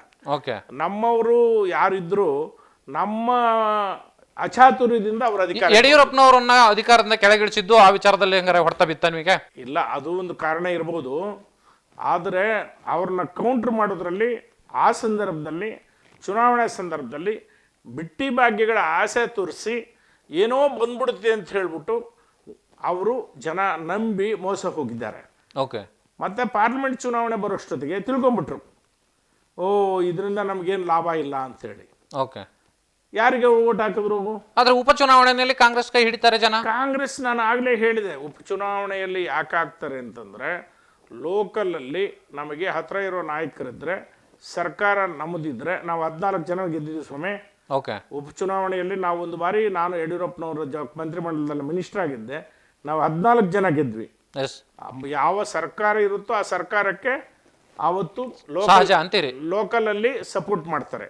ಓಕೆ, ಅದ್ರ ಬಗ್ಗೆ ನಾನೇನು ಮಾತಾಡಲ್ಲ. ಹಿಂದೆ ಸಿದ್ದರಾಮಯ್ಯನವರು ಮುಖ್ಯಮಂತ್ರಿ ಆಗಿದ್ದಾಗ ನಂಜನಗೂಡು ಮತ್ತು ಪಕ್ಕದಲ್ಲಿರೋ ಕ್ಷೇತ್ರ ಹೆಸರೇನು, ಆ 2 ಕ್ಷೇತ್ರಗಳಲ್ಲಿ ಚುನಾವಣೆ ಆಯಿತು, ಅವರೇ ಗೆದ್ದರು. ಆದರೆ ಆ ಮರು ಎಲೆಕ್ಷನಲ್ಲಿ ಅವ್ರು ಸೋತರು. ಓಕೆ, ಹಾಗಾಗಿ ನಾವು ಮತ್ತೆ ನಮ್ಮ ಸರ್ಕಾರ ಬಂತು. ಓಕೆ, ಅರ್ಥ ಆಯ್ತಲ್ಲ. ಉಪಚುನಾವಣಾ ಮಾನದಂಡ ಆಗೋದಿಲ್ಲ. ಓಕೆ, ಅದನ್ನ ನಾವು ಇಟ್ಕೊಂಡು ರಾಜಕೀಯ ಮಾಡಕ್ ಬರೋದಿಲ್ಲ. ಈ ಪ್ರಿಯಾಂಕಾ ಖರ್ಗೆ ಅವರು ವಿಚಾರದಲ್ಲಿ ಈಗ ವಿಜೇಂದ್ರ ಅವರು ಟಕ್ಕರ್ ಕೊಡ್ತಾರೆ. ಸೊ ಅವಾಗ ಪ್ರಿಯಾಂಕಾ ಖರ್ಗೆ ಒಂದು ಮಾತು ಹೇಳ್ತಾರೆ, ಬಿಜೆಪಿಯಲ್ಲೇ ವಿಜೇಂದ್ರ ಅವ್ರ ಮಾತು ಕೇಳಕ್ಕೆ ರೆಡಿ ಇಲ್ಲ, ಅವ್ರು ಹೇಳಿದ್ರು ಅಂತ ನಾನು ಯಾಕೆ ರಾಜೀನಾಮೆ ಕೊಡ್ಲಿ ಅಂತಾರೆ. ಯಾಕೆಂದ್ರೆ ಆತ ಏನು ರಾಜು ಅಂತ ನೀವೇನು ಬಿಜೆಪಿ ನಾಯಕರಿಗೆ ರಾಜುನೇ ಕಾರಣ, ಈ ಪ್ರಿಯಾಂಕಾ ಖರ್ಗೆ ಆಪ್ತ ಅಂತ ಹೇಳ್ತೀರ, ಅವ್ನು ಬಿಜೆಪಿಲಿ ಇದ್ದವನು ಅಂತ ಹೇಳ್ತಾರೆ ಅವರು. ಕಣ್ಣಿರೋ ಜಾಗದಲ್ಲಿ ಕಣ್ಣಿಲ್ಲ, ಕಿವಿ ಇರೋ ಜಾಗದಲ್ಲಿ ಕಿವಿ ಇಲ್ಲ. ಅವ್ರಿಗೆ 2 ತಪ್ಪೋಗಿದ್ದಾವೆ. ಯಾರಿಗೆ? ಪ್ರಿಯಾಂಕಾ ಖರ್ಗೆ. ಓಕೆ, ಕಣ್ಣುಗಳು ತಲೆ ಮೇಲೆ ಬಂದ್ಬಿಟ್ಟವೆ. ಓಕೆ, ಕಣ್ಣು ಮೇಲೆ ಕಿವಿ ಬಂದಿದ್ದಾವೆ. ಅವ್ರ ಕಿವಿನೂ ಕೇಳಿಸಲ್ಲ, ಕಣ್ಣು ಇಲ್ಲ. ಕಣ್ಣಿದ್ದು ಕುರುಡ, ಕಿವಿಯಿದ್ದು ಕಿವುಡ. ಯಾರು? ಈ ಪ್ರಿಯಾಂಕಾ ಖರ್ಗೆ. ತನ್ನ ತಂದೆ ಆಲ್ ಇಂಡಿಯಾ ಕಾಂಗ್ರೆಸ್ ಪ್ರೆಸಿಡೆಂಟು ಅಂತ ಹೇಳಿ ಅವರು ಮಾತಾಡೋದು ಸರಿ ಇಲ್ಲ. ನನಗೆ ಆತ್ಮೀಯ ಸ್ನೇಹಿತ, ಅವರ ಕುಟುಂಬ ನನ್ನ ಜೊತೆಗೆಲ್ಲ ಚೆನ್ನಾಗಿ ಮಾತಾಡ್ತಾರೆ, ಚೆನ್ನಾಗಿದ್ದೀವಿ. ಆದರೆ ಅವರು ನಡವಳಿಕೆ ಇತ್ತೀಚೆಗೆ ಅಹಮ್ಮಿಂದ ಕೂಡಿದೆ. ರಾಜು ಕಪ್ನೂರ್ ಅವರು ಚೀಟಿ ಬರ್ಕೊಟ್ಟಿದ್ದಾರಲ್ಲ, ಅದ್ರ ಬಗ್ಗೆ ಸಮರ್ಥನೆ ಮಾಡ್ಕೊಳ್ಳೋದು ಬಿಟ್ಟು ಬಿ ಜೆ ಪಿಯನ್ನು ಅವ್ರು ಸರಿ ಇಲ್ಲ ಇವ್ರು ಸರಿ ಇಲ್ಲ, ಬಿ ಜೆ ಪಿಗೆ ನೀನು ಲೀಡ್ರಾ, ನೀನು ಸಲಹೆಗಾರನ, ನೀನು ಯಾರು ಬಿ ಜೆ ಪಿಗಲ್ಲಿ ಹಂಗೆ ಹಿಂಗೆ ಯಾರು ಮಾತು ಕೇಳಿ ನಮ್ಮ ಮನೆಗೆ ಬಂದಿದ್ರಾ, ವಿಜೇಂದ್ರ ಮನೆಗೆ ಹೋಗಿದ್ರಾ, ಇಲ್ಲ ಬೊಮ್ಮಾಯಿ ಮನೆಗೆ ಹೋಗಿದ್ರಾ, ನಿಮ್ಮ ಪಾರ್ಟಿ ಹೆಂಗೆ ನಡೀತಾ ಇದೆ ಅಂತೇಳಿ ಬಿ ಜೆ ಪಿ ಆಫೀಸ್ಗೆ ಹೋಗಿದ್ರ ಇವರು, ಬಿ ಜೆ ಪಿಯಲ್ಲಿ ಯಾರು ಕೇಳ್ತಾ ಇದ್ದಾರೆ ಅಂತೇಳಿ ಬರೀ ಉಡಾಫಿ ಮಾತುಗಳು ಮಾತಾಡೋದು ಬಿಟ್ಟು ಮೊದಲು ಏನೋ ನೀನು ಸರಿ ಮಾಡ್ಕೋಬೇಕು, ನಿನ್ನ ನಡವಳಿಕೆಯನ್ನು ತಿದ್ದುಕೊಳ್ಳಿ. ಪ್ರಿಯಾಂಕಾ ಖರ್ಗೆ ಅವರೇ, ನಿಮ್ಮ ನಡವಳಿಕೆ ತುಂಬ ಅಹಮ್ಮಿಂದ ಕೂಡಿದೆ, ನಿಮ್ಗೆ ಅರ್ಥ ಆಗ್ತಾ ಇಲ್ಲ, ನಿಮ್ಮ ಅಹಮ್ಮಿಂದ ಕೂಡಿದೆ, ಭವಿಷ್ಯ ಇದೆ. ಭವಿಷ್ಯ ಇರೋಂಥವ್ರು ಅಹಮ್ಮಿಂದ ಮಾತಾಡೋದು ಬಿಡಬೇಕು. ಇನ್ನೂ 30 ವರ್ಷ ರಾಜಕೀಯ ಮಾಡೋ ಬಯಸಿದವರಿಗೆ, ಆದರೆ ಅವ್ರು ನಡ್ಕೊತಾ ಇರೋ ರೀತಿ ತಪ್ಪಾಗಿದೆ. ಅದನ್ನು ತಿದ್ದುಕೊಳ್ಳಿ ಅನ್ನೋ ಒಂದು ಸಲಹೆಯನ್ನು ನಾನು ರಿಕ್ವೆಸ್ಟ್ ಮಾಡ್ತೀನಿ ಅಷ್ಟೇ. ಕೇಳೋದು ಬಿಟ್ಟೋದು ಅವ್ರಿಗೆ ಸೇರಿದ್ದು. ಓಕೆ, ಅವ್ರು ಮಾಡ್ತಾ ಇರೋದು ತಪ್ಪಿದೆ. ಈ ಭ್ರಷ್ಟಾಚಾರದ ವಿಚಾರದಲ್ಲಿ ನಾನು ಆಗಲೇ ಹೇಳ್ತಾ ಇದ್ದೆ, ಈ ಕಾಂಗ್ರೆಸ್ ಪಕ್ಷ ಒಂದು ರೀತಿ PCM ಅಂತ ಅಭಿಯಾನ ಶುರು ಮಾಡಿ ಸಾಕಷ್ಟು ಲಾಭವನ್ನು ಗಿಟ್ಟಿಸ್ತು. ಆದರೆ ಈಗ ಯಾಕೆ ಬಿಜೆಪಿ ನಾಯಕರು ಸೈಲೆಂಟ್ ಆಗ್ತಿದ್ದಾರೆ ಕಾಂಗ್ರೆಸ್ ಸರ್ಕಾರದ ವಿರುದ್ಧ ಅಂತ? ನಾವು ಪ್ರತಿ ಹಂತದಲ್ಲೂ ಹೋರಾಟಗಳು ಮಾಡ್ತಲೇ ಇದ್ದೀವಿ. ವಿಜೇಂದ್ರ ಅವರು ಅಧ್ಯಕ್ಷ ಆದಮೇಲೆ ಸಣ್ಣ ಹೋರಾಟಗಳು ನಿಮ್ಗೆ ಕಾಣದೇ ಇರ್ಬೋದು. ಪ್ರತಿ ಸಂದರ್ಭದಲ್ಲಿ ಏನೇನು ಘಟನೆಗಳು ನಡೆದಿವೆ ಅದಕ್ಕೆ ವಿರುದ್ಧವಾಗಿ ಭಾರತೀಯ ಜನತಾ ಪಾರ್ಟಿ ಹಿಂದೆ ಹೇಗೆ ಮಾಡ್ತಾಯಿದ್ವು ಅದೇ ರೀತಿ ನಾವು ಹೋರಾಟಗಳನ್ನು ಮಾಡ್ತಾಯಿದ್ದೀವಿ. ಹೋರಾಟ ಮಾಡಲಿಲ್ಲ ಅಂತ ಹೇಳೋದು ಸರಿಯಲ್ಲ. ಒಂದು ರಾಜಕೀಯ ವಿರೋಧ ಪಕ್ಷವಾಗಿ ಏನೇನು ಮಾಡಬೇಕು ನಾವೆಲ್ಲ ಮಾಡ್ತಾಯಿದ್ದೀವಿ. ಮುಂದಿನ ದಿವಸಗಳಲ್ಲಿ ಅಂದ್ರೆ ನಿಮ್ ಪ್ರಕಾರ ಪ್ರತಿಭಟನೆಗಳಿಗೆ ಕಾಂಗ್ರೆಸ್ ಸರ್ಕಾರ ಬಗ್ತಾ ಇಲ್ಲ ಅಂತನಾ? ನೋಡಿ, ಪ್ರತಿದಿನ ಬೀದಿಯಲ್ಲಿ ಮಲ್ಕೊಂಡಿರೋದು ಪ್ರತಿಭಟನೆ ಆಗೋದಿಲ್ಲ. ಸಂದರ್ಭಕ್ಕೆ ತಕ್ಕಂತೆ ನಾವು ರಾಜಕೀಯ ಮಾಡಬೇಕು, ಮತ್ತೆ ಇನ್ನೊಂದು ಇಶ್ಯೂ ಬಂದಾಗ ಅದನ್ನು ತಗೋಬೇಕು. ಓಕೆ, ಅದು ರಾಜಕಾರಣ ನಾವು ಇಲ್ಲೇನು ಒಬ್ಬರನ್ನೊಬ್ಬರನ್ನ ಮರ್ಡರ್ ಮಾಡ್ಕೊಳ್ಳೋಕೆ ಸ್ಟೇಟಿಗೆ ಮಾಡೋವಂಥದ್ದಲ್ಲ ರಾಜಕಾರಣ. ಓಕೆ, ಜನಕ್ಕೆ ಗೊತ್ತಾಗಬೇಕು ಏನು ತಪ್ಪು ನಡೀತಾ ಇದೆ ಅಂತೇಳಿ. ಜನಪರವಾದಂಥ ವಾದನೆಯನ್ನು ನಾವು ಮಾಡಬೇಕು, ಜನಪರವಾದಂಥ ಹೋರಾಟವನ್ನು ನಾವು ಮಾಡಬೇಕು. ಅವೆಲ್ಲ ಮಾಡೋಕ್ಕೆ ಸಿದ್ಧರಿದ್ದೀವಿ. ಈಗ ನಮ್ಮ ವಾಲ್ಮೀಕಿ ಹಗರಣ ಏನಿದೆ, ಹಗರಣವನ್ನು ವಾಲ್ಮೀಕಿ ನಿಗಮದ ಹಗರಣ ವಾಲ್ಮೀಕಿ ನಿಗಮದ ಹಗರಣವನ್ನು ಈಗ ಕೈಗೆ ತಗೊಂತೀವಿ. ಓಕೆ, ಅದನ್ನು ನಿಜವಾಗ್ಲೂ ಕೂಡ ದೊಡ್ಡ ಪ್ರಮಾಣದಲ್ಲಿ ಎಲ್ಲ ಜಿಲ್ಲಾ ಕೇಂದ್ರಗಳಲ್ಲಿ 1 ಸಲ ಮಾಡಿದ್ವಿ, 2 ಸಲ ಮಾಡಿದ್ವಿ, ಮತ್ತೆ ಹೋರಾಟ ತಗೊತಾ ಇದ್ದೀವಿ. ಓಕೆ, ಅದೇ ರೀತಿಯಲ್ಲಿ ಏನು ನಮ್ಮ ಆರೋಗ್ಯ ಇಲಾಖೆಯಲ್ಲಿ ಅಲ್ಲಿ ಏನು ಕಳಪೆ ಸಾಮಗ್ರಿಗಳನ್ನು ಕೊಂಡು ಅವ್ಯವಹಾರ ಆಗಿದೆ, ಅದ್ರ ಬಗ್ಗೆ ಕೂಡ ನಾವು ಇಶ್ಯೂ ತಗೊಳ್ಳವರಿದ್ದೇವೆ. ನಾವು ಅವರಿಗೆ ನಿಮಗೆ ಟಕ್ಕರ್ ಕೊಡ್ಲಿಕ್ಕೆ ಅವ್ರು ರೆಡಿ ಇದ್ದಾರೆ. ಕೋವಿಡ್ ಟೈಮಲ್ಲಿ 1000 ಕೋಟಿ ರೂಪಾಯಿ ಭ್ರಷ್ಟಾಚಾರ ಆಗಿದೆ ಅಂತ ಹೇಳಿ. ನೋಡಿ, ಮಾತಾಡೋಕ್ಕೆ ಬಾಯಿಗಳಿದೆ ಅಂತೇಳಿ ನೀನು ಮಾತಾಡ್ಬೋದು, ನಾನು ಮಾತಾಡ್ಬೋದು. ಕೋವಿಡ್ ಟೈಮಲ್ಲಿ ಒಂದು ಇಂಜೆಕ್ಷನ್ಗೆ 10,000 ರೂಪಾಯಿ ಕೊಡೋಕ್ಕೆ ತಯಾರಿದ್ರು. ಓಕೆ, ಎಲ್ಲ ಪಬ್ಲಿಕ್ಕು. ಇಲ್ಲಿ ಇಂಜೆಕ್ಷನ್ ಇರಲಿಲ್ಲ, ಇಲ್ಲಿ ಔಷಧಿ ಇರಲಿಲ್ಲ. ಒಂದೊಂದು ಕಂಪ್ನಿಯವರು ಮಾಸ್ಕ್ಗಳನ್ನು ತಯಾರು ಮಾಡಬೇಕಾದ್ರೆ 1 ರೂಪಾಯಿನ 10 ರೂಪಾಯಿ ಹೇಳಿದ್ದಾರೆ. ಇಲ್ಲ, ನಮ್ಮ ಕೈಲಿ ಆಗಲ್ಲ ಅಂದರು. ನಾವು ಪ್ರಾಣ ಉಳಿಸ್ಬೇಕಾಗಿತ್ತು. ಓಕೆ, ಕರ್ನಾಟಕ ನಂಬರ್ 1 ಇನ್ನು ಕೋವಿಡ್ ಮ್ಯಾನೇಜ್ಮೆಂಟ್ ಅಂತೇಳಿ ಇಂಡಿಯಾದಿಂದ ನಮ್ಗೆ ಸರ್ಟಿಫಿಕೇಟ್ ಬಂತು. ಓಕೆ, ಸೆಂಟ್ರಲ್ ಗೌರ್ಮೆಂಟಿಂದ. ಅರ್ಥ ಆಯ್ತಲ್ಲ? ಓಕೆ, ಅದನ್ನ ಬಿಟ್ಟು ಇವರೇನೋ ಮಾಡ್ಬಿಟ್ಟವ್ರೆ ಅಂದರೆ, ಹೌದಪ್ಪ ಜಾಸ್ತಿ ಕೊಟ್ಟು ಕೊಂಡ್ಕೊಂಡಿದ್ವಿ, ನಿಜ, ನಾನು ಒಪ್ತೀನಿ, ನಾನು ಸಾಕ್ಷಿ ಇದ್ದೀನಿ. ಕೆಲವಕ್ಕೆ ನಾವು ಜಾಸ್ತಿ ಕೊಟ್ಟು ತೊಗೊಂಡಿದ್ದೇನು, ಆವತ್ತು ನೀವೇನು ಅನುಭವಿಸಿದ್ರಿ, ಅಲ್ಲಿರೋ ಅವರೇನು ಅನುಭವಿಸಿದ್ದಾರೆ. ಇಡೀ ನಮ್ಮ ಪ್ರಾಣ ಉಳಿದ್ರೆ ಸಾಕಪ್ಪ, 100 ರೂಪಾಯಿ ಎಲ್ಲ 1000 ರೂಪಾಯಿ ಕೊಟ್ಟು ತೊಗೊತೀವಿ ಅಂತೇಳಿ ಎಲ್ಲ ಏನೇನು ಸಾಮಗ್ರಿಗಳು ಬೇಕು, ಏನೇನು ಆರೋಗ್ಯ ವಸ್ತುಗಳು ಬೇಕು, ಔಷಧಿಗಳು ಬೇಕು, ಎಲ್ಲವನ್ನೂ ಕೂಡ ನಾವು ತಂದು ಜನಕ್ಕೆ ಎಷ್ಟು ಕಡೆ ಹೊಸದಾಗಿ ಓಪನ್ ಮಾಡಿದ್ದು ಹಾಸ್ಪಿಟಲ್ಸು, ಕಾಲೇಜಸ್ಸು, ಎಲ್ಲ ಕಡೆ ಬೆಡ್ಸು. ಆ ಟೈಮಲ್ಲಿ 25,000 ರೂಪಾಯಿ ಇದ್ದಿದ್ದು 50,000 ಹೇಳಿದ್ರು, 50,000 ಇದ್ದು 1 ಲಕ್ಷ ಹೇಳಿದ್ರು. ಹೌದು, ಕೊಟ್ವಿ, ತಂದ್ವಿ, ಜನರ ಪ್ರಾಣ ಕಾಪಾಡಿದ್ವಿ. ನೀವು ಯೋಗ್ಯತೆ ಇಲ್ದಲೆ ಮಾತಾಡಿದ್ರೆ ಅದಕ್ಕೆ ನಾವೇನು ಮಾಡೋದು? ನೀವು ನಿಜಾಂಶವನ್ನು ಹೇಳ್ದಲೆ ಯಾವ್ದಾವ್ದೋ ಮಾತಾಡಿದ್ರೆ ನಾವೇನು ಮಾಡೋದು? ಅದಕ್ಕೆ ನಾವೇನು ಮಾಡೋಕ್ಕಾಗಲ್ಲ. ನಾವು ಕೊಟ್ಟಿದ್ದು ನಿಜ, ತಂದಿದ್ದು ನಿಜ, ಜನರ ಪ್ರಾಣ ಉಳಿಸಿದ್ದು ನಿಜ. ಈಗ ರಾಜಕಾರಣದ ಹೊರತಾಗಿ ಈಗ ನಿಮ್ಮ ವಿಚಾರಕ್ಕೆ ಬರ್ತೀನಿ. ಈಗ ಕಟ್ಟಾ ಸುಬ್ರಹ್ಮಣ್ಯ ನಾಯ್ಡು ಅವರ ಕ್ಷೇತ್ರ ಹೇಗಿದೆ ಈಗ ಅಂತ? ಕ್ಷೇತ್ರಗಳ ಮರುವೆಂಗಣ್ಣ ಆಗ್ತಾ ಇದೆ. ಓಕೆ, ಏನು ಎಲ್ಲಿ ತನಕ ಬರುತ್ತೆ ಅಂತ ಗೊತ್ತಿಲ್ಲ. ರಾಜಕಾರಣದಲ್ಲಿ ನಮ್ಮ ಮಗ ಮೊನ್ನೆ ಚುನಾವಣೆಯಲ್ಲಿ ಸ್ಪರ್ಧೆ ಮಾಡಿದ್ದಾರೆ. ಓಕೆ, ಅವರೇ ಸ್ಪರ್ಧೆ ಮಾಡ್ತಾರೆ. ಅವರು ಯಾವ ಕ್ಷೇತ್ರ ಅಂತೇಳಿ ಇನ್ನೂ ತೀರ್ಮಾನ ಆಗಬೇಕಾಗಿದೆ. ಅವರು ಸಕ್ರಿಯವಾಗಿ ರಾಜಕಾರಣದಲ್ಲಿದ್ದಾರೆ, ಅವರು ರಾಜಕಾರಣ ಮಾಡ್ತಾರೆ. ನಾನು ಅವ್ರಿಗೇನು ಬೇಕೋ ಎಲ್ಲ ರೀತಿಯ ಒಂದು ಸಹಕಾರವನ್ನು ನಾನು ನೀಡ್ತೀನಿ. ಚುನಾವಣಾ ರಾಜಕಾರಣದಿಂದ ನೀವು ದೂರ ಇರ್ತೀರಿ? ಹಾಗಾದ್ರೆ ದೂರ ಇರ್ತೀವಿ ಅಂತ ಯಾವತ್ತು ಹೇಳಲ್ಲ. ನಾನು ಸಕ್ರಿಯವಾಗಿದ್ದೀನಿ ಅಂತ ಹೇಳ್ಬಿಟ್ಟು ಆವಾಗಲೇ ಹೇಳಿದೆ. ಓಕೆ, ನಾನು ಎಲ್ಲಿ ದೂರ ಹೋಗ್ಬಿಟ್ಟಿದ್ದೀನಿ ಅಂತ. ನಾಯ್ಡು ಅವರು ಯಾವತ್ತು ರಾಜಕಾರಣದಲ್ಲಿ ಎವರ್ಗ್ರೀನ್ ಹೀರೋನೇ. ಆಗಲ್ಲ, ಹೀರೋ ಅಂತ ನಾನು ಹೇಳೋದಿಲ್ಲ. ವಿತ್ ದ ಕಾರ್ಯಕರ್ತ ಸ್ವಯಂ ಹೀರೋ, ವಿತೌಟ್ ದಿ ಕಾರ್ಯಕರ್ತ ಸ್ವಯಂ ಜೀರೋ. ನಾವು ಯಾವಾಗಲೂ ನಮಗೆಲ್ಲ ಕಾರ್ಯಕರ್ತರು ನಮ್ಮ ಹೀರೋಸ್. ನಾವೆಲ್ಲ ಅವರಿದ್ರೆ ಮಾತ್ರ ನಾವು ಹೀರೋಸ್. ಅವ್ರು ಇಲ್ಲದೆ ಇದ್ರೆ ನಾವು ಮಾಮೂಲು ಮನುಷ್ಯ ಕೂಡ ಜೀರೋ ಆಗಿ ಹೋಗ್ತಾನೆ. ನಮ್ಮ ಪಕ್ಷದಲ್ಲಾಗ್ಲಿ ಯಾವುದೇ ರಾಜಕೀಯ ಪಕ್ಷದಾಗ್ಲಿ ಕಾರ್ಯಕರ್ತರೇ ಹೀರೋಸ್. ನಾವು ಹೀರೋ ಆಗೋಕೆ ಸಾಧ್ಯನೇ ಇಲ್ಲ. ಬಟ್ ಈಗ ನಿಮ್ಮನ್ನು ಬಿಟ್ಟು ನಿಮ್ಮ ಜಾಗದಲ್ಲಿ ಈಗ ನಿಮ್ಮ ಮಗ ಅವ್ರು ನಮ್ಮನ್ನು ಗೆಲ್ಲಿಸ್ತಾರೆ, ನಾವು ಸೇವಕರಾಗ್ತೀವಿ. ನಾವು ಹೀರೋ ಆಗೋದಿಲ್ಲ, ನಾವು ಸೇವಕರಾಗ್ತೀವಿ. We are the servant of the people. Regular ಚುನಾವಣೆಗೆ ಈಗ ಮಗನ ಮುಂದಕ್ಕೆ ತರ್ತೀರಿ ಹಾಗಾದ್ರೆ? 100ಕ್ಕೆ 100 ಪಾಲು ಅವರೇ ಮಾಡ್ತಾರೆ. ಅವರಿಗೆ ಪೂರ್ತಿ ಸಹಕಾರಿಯಾಗಿ ನಾನು ಇರ್ತೀನಿ. ಇನ್ನೊಂದು 16 ಕ್ಷೇತ್ರದಲ್ಲಿ ನಮ್ಮ ಪಕ್ಷ ಗೆಲ್ಲೋದಕ್ಕೆ ಏನು ಬೇಕೋ ಎಲ್ಲ ಕಡೆ ಪ್ರವಾಸ ಮಾಡಿ ಪಕ್ಷ ಕಟ್ಟೋದ್ರಲ್ಲಿ ಸಕ್ರಿಯವಾಗಿ ನಡ್ಕೊತೀನಿ. ಇದು ಕಟ್ಟಾ ಸುಬ್ರಹ್ಮಣ್ಯ ನಾಯ್ಡು ಅವರು ಹೇಳುವಂಥ ಮಾತು. ಸಕ್ರಿಯ ರಾಜಕಾರಣದಲ್ಲಿ ನಾನು ಯಾವತ್ತೂ ಇದ್ದೇ ಇರ್ತೀನಿ, ಆದರೆ ಇಲ್ಲಿ ಜನರ ಸೇವಕನಾಗಿ ನಾನು ಕೆಲಸ ಮುಂದುವರಿಸ್ತೀನಿ ಅಂತ ಮಾತನ್ನು ಅವರು ಹೇಳ್ತಾರೆ. ನಮಸ್ಕಾರ, ಇದು ಈ ಹೊತ್ತಿನ ವಿಶೇಷ.